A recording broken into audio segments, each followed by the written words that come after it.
Welcome, friends. It's so great to see you all. Today we will learn more about Jesus, who is the Son of God and our Savior, and how he saves us. But before we start, let's enjoy some praise together. Stand up and worship him.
Thank you for praising with us.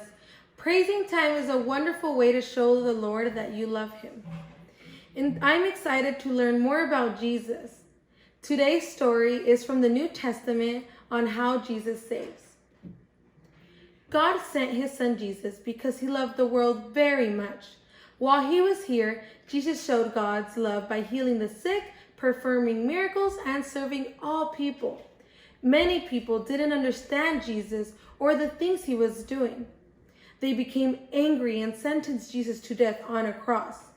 When Jesus died on the cross, he took the punishment of all the sins of the world.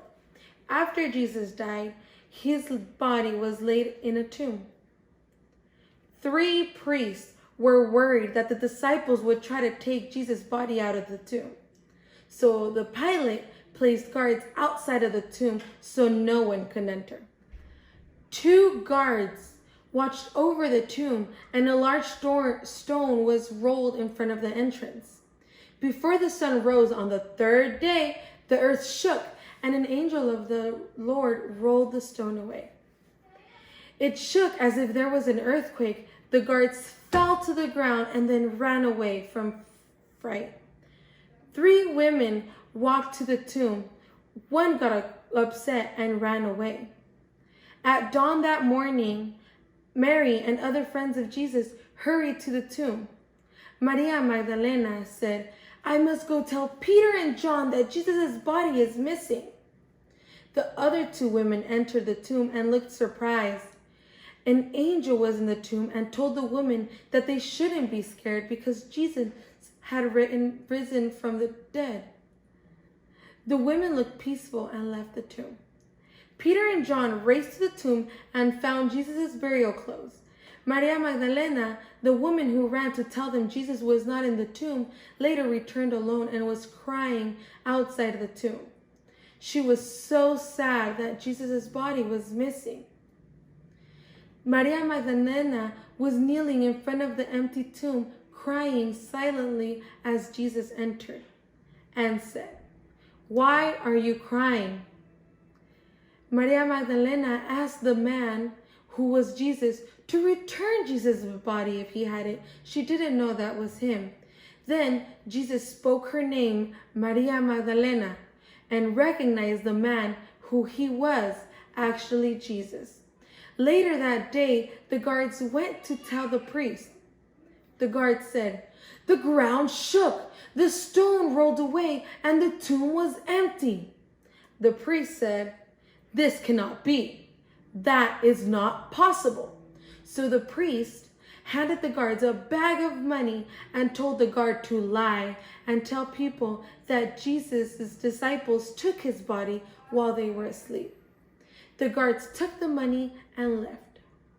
The guards spread the lie all over the town at the same time that Jesus began appearing to his disciples and followers.